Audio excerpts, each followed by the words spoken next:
Hello friends, स्वागत है आप सभी का मेरे यूट्यूब चैनल डीएस पाठशाला में। जैसा कि आप सभी को पता है कि हम व्याकरण से संबंधित टॉपिक पढ़ रहे थे, उसमें मैंने आपको अभी तक एक संज्ञा प्रकरण करा दिया है, विशेषण और सर्वनाम करा दिए थे। तो ये चौथा जो प्रकरण था वो था क्रिया व अव्यय से संबंधित। तो आज के इस वीडियो में हम क्रिया से संबंधित जितनी भी महत्वपूर्ण जानकारी है उसको पढ़ने का प्रयास करेंगे।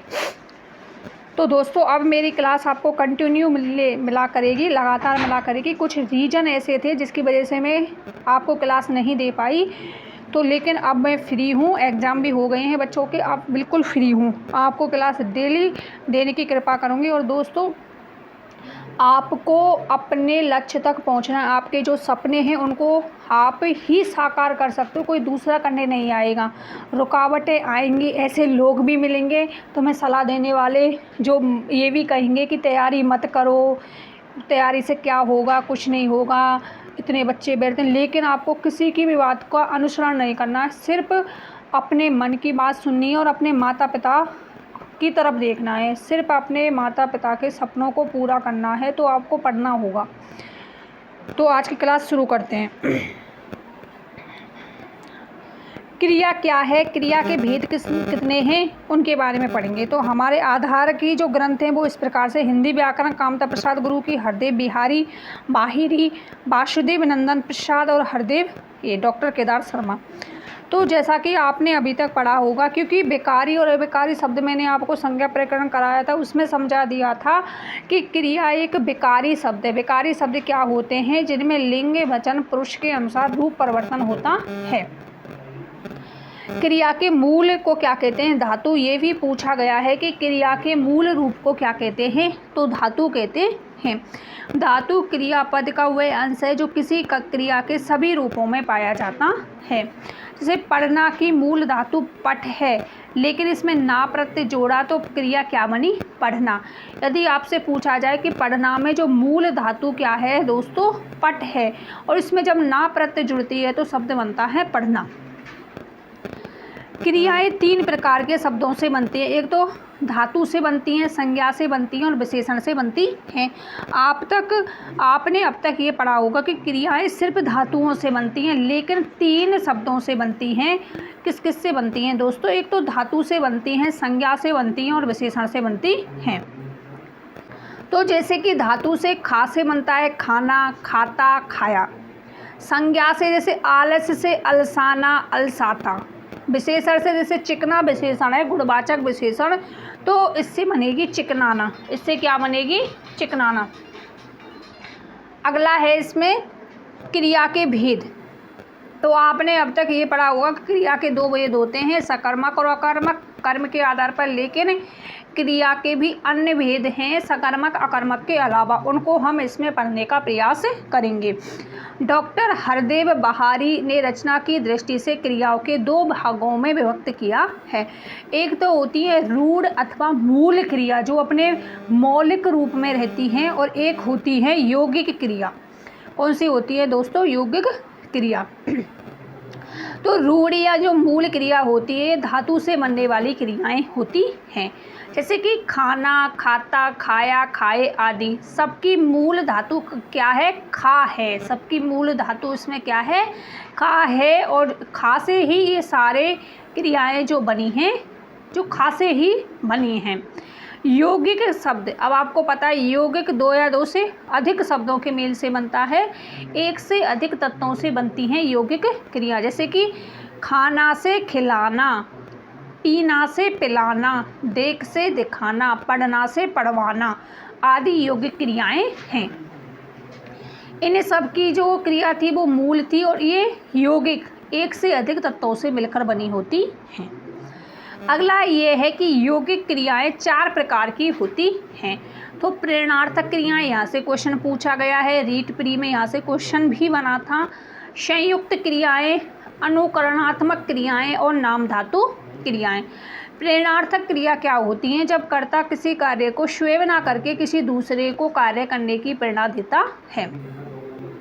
तो प्रेरणार्थक क्रिया क्या होती हैं दोस्तों? ये पूछा जा सकता है जब कर्ता होता है, जैसे कि मैं हूँ, मैं आपकी क्लास नहीं लूँ और किसी मेरे भाई बहन से मैं आपकी क्लास क्लास लेने की कहूँ और वो क्लास ले, तो कर्ता स्वयं कार्य ना करके के किसी दूसरे से कार्य को करवाता है, तो वो होती हैं प्रेरणार्थक क्रिया। प्रेरणा धन अर्थक, यह दीर्घ संधि हो गई।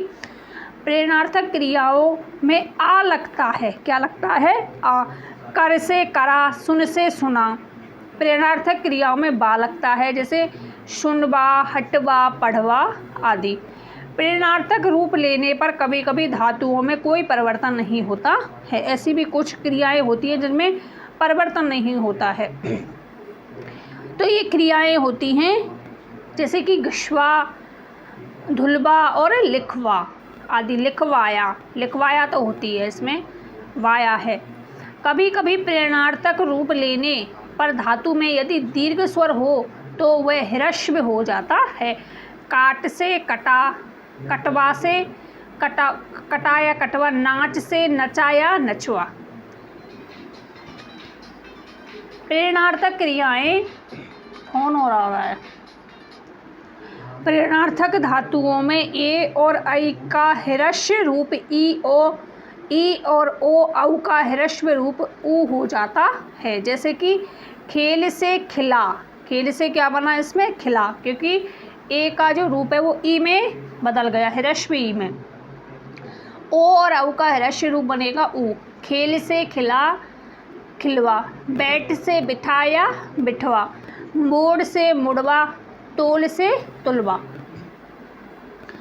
जिन क्रियाओं के अंत में दीर्घ स्वर आता है उनमें प्राय लय जुड़ता है। खा से खिला, खिलवा। नहा से नहला या नहलवा, नहला या नहलवा। दूसरे के द्वारा कर्ता स्वयं कार्य ना कर करके किसी दूसरे के द्वारा कार्य करता है।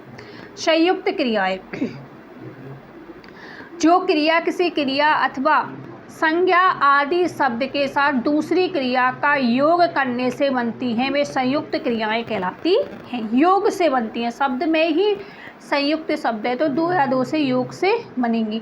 करने, लगने, जा, सकना, मार, देना।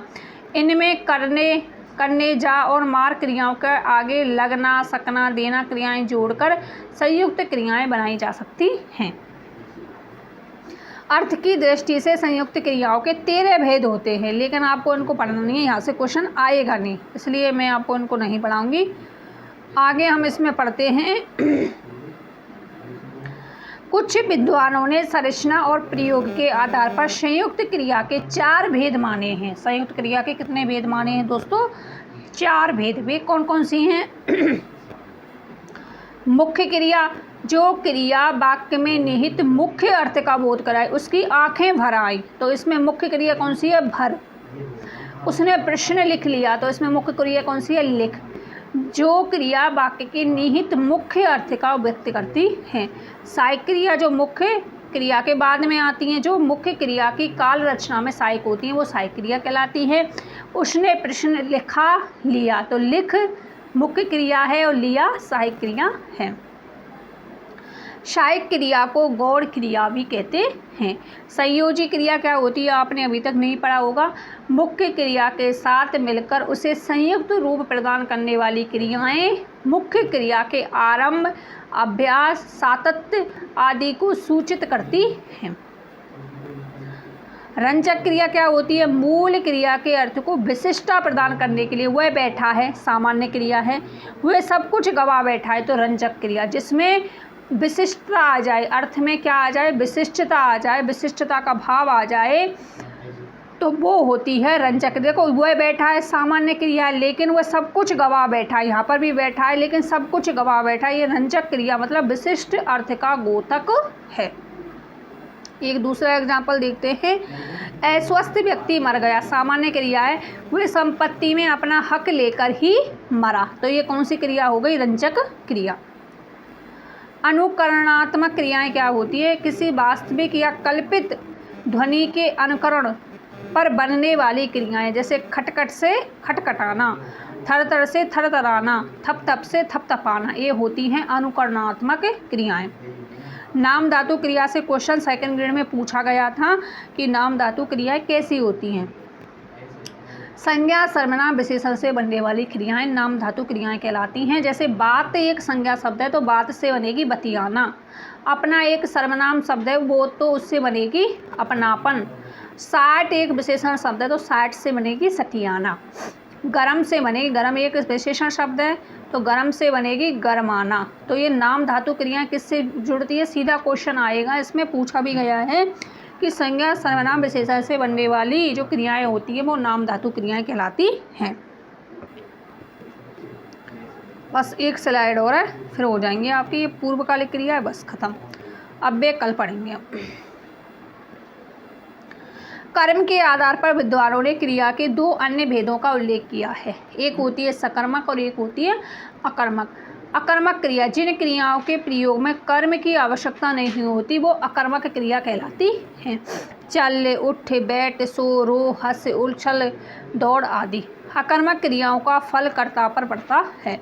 सिपाही चोर को पकड़ता है, वाक्य में पकड़ क्रिया का फल चोर या सिपाही पर नहीं, अतः ये सकर्मक क्रिया है। तो सकर्मक क्रिया कर्म के साथ प्रयुक्त क्रिया, क्रिया के व्यापार का फल कर्ता पर ना होकर के कर्म पर पड़ता है।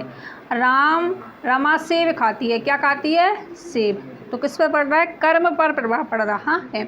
डाकिया डाक लाता है, क्या लाता है, डाक। विद्यार्थी पुस्तक पढ़ता है, क्या पढ़ता है, पुस्तक। उक्त सभी वाक्यों में क्रिया का फल कर्म पर पड़ रहा है। देखो ये ट्रिक है छोटी सी जो जिसकी पहचान आप कर सकते हैं कि वाक्य की क्रिया के साथ क्या किसको शब्द लगाकर यदि सटीक उत्तर मिले तो सकर्मक, अन्यथा अकर्मक क्रिया हो। राधा पत्र पढ़ती है, क्या पढ़ती है, पत्र, तो सकर्मक क्रिया। अकर्मक क्रियाओं को सकर्मक क्रियाओं में बदलने के लिए प्राय उन्हें प्रेरणार्थक क्रिया में बदला जाता है। मोहन गिरता है, अकर्मक। रंजन मोहन को गिराता है तो ये सकर्मक में बन जाएगी क्योंकि प्रेरणा का काम कर रही है। जब कर्ता स्वयं कार्य ना कर करके किसी दूसरे के द्वारा कार्य करवाता है तो प्रेरणार्थक क्रिया होती है, और प्रेरणार्थक क्रियाएं होती है वो सारी की सारी सकर्मक क्रियाएं होती हैं।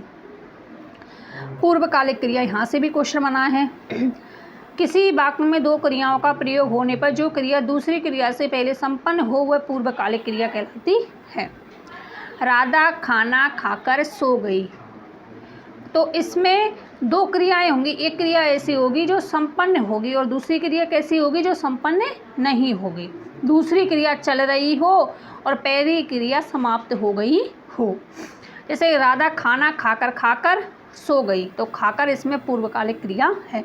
बच्चे पढ़कर खेलने चले गए, तो पढ़कर क्या है, पूर्वकालिक क्रिया। मूल धातु में के या कर करके जोड़ने पर पूर्वकालिक क्रियाएं बनती हैं।